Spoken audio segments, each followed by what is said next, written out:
وقتی نام افغانستان را میشنویم، بیشتر ذهن ما به سوی کوه‌ها، معادن و خاک تشنه می رود. اما زیر این خاک قدرتی خوابیده که کمتر کسی دربارش صحبت می کند.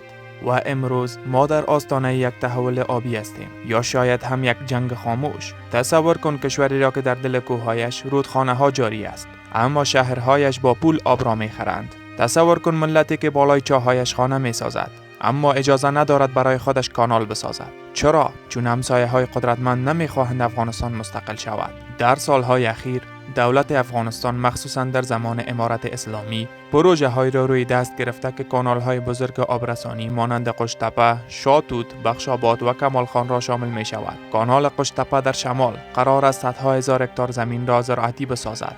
کانال کمالخان در نیمروز می تواند یک ولایت کامل را از خشکسالی نجات دهد. بند شاتوت در وردک آب آشامیدنی به کابل می رساند و کانال های دیگر با هدف های مشابه در مسیر تکمیلند.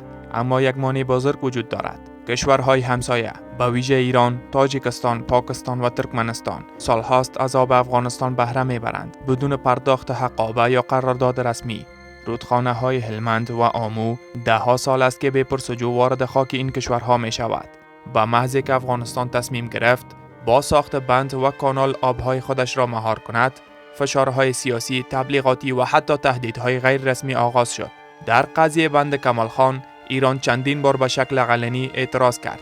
طالبان آب بود و ندادند. برای دولت جمهوری اسلامی اون وقت حجت تمام است که در این مسئله که جزو حقوق اساسی ملت ایران هست چگونه باید عمل کند. در قضیه بند بخشاباد فراه صدای اعتراضات رسانه‌های تاجیکستان هم شنیده شد، زیرا این کشورها به صورت سنتی و رایگان از آب افغانستان استفاده می‌کردند. اما افغانستان چی می‌خواهد؟ فقط حق خودش را. ملت ما می‌خواهد زمین‌هایش زراعتی شود، مردمش گرسنه نباشد، صادراتش بالا رود و دیگر وابسته به کمک‌های خارجی نباشد.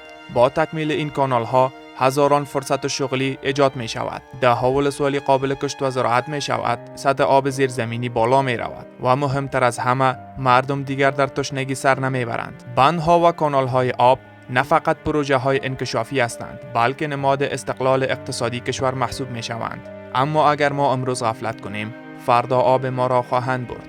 بند کمالخان نیمروز، بند استراتژیک بر رود هلمند برای ذخیره سازی آب و مدیریت حقابه ایران، ظرفیت 52 میلیون متر مکعب، فاز اول و دوم تکمیل شده است. نقش حیاتی در زراعت نیمروز و سیاست آبی افغانستان دارد. بند شاتوت وردک برای تأمین آب آشامیدنی کابل و مهار سیلاب‌ها طراحی شده است. ظرفیت 82 میلیون متر مکعب و در حال ساخت است. نیمی از پروژه تکمیل شده و امید اصلی برای رفع کم‌آبی پایتخت است. بند بخشاباد فراه یکی از بزرگترین پروژه های آبی جنوب غرب کشور است. هدفش تولید برق 27 مگاوات و ذخیره آب برای زراعت است. بعد از سالها توقف در حال ساخت مجدد است.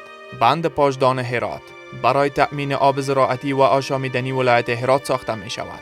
در جریان جنگ ها آسیب دید اما اکنون در حال بازسازی است. پیشرفت پروژه بالای 60% گزارش شده است. بند ماوند خوست بند در حال ساخت برای مهار سیلاب ها و توسعه زراعت در خوست است.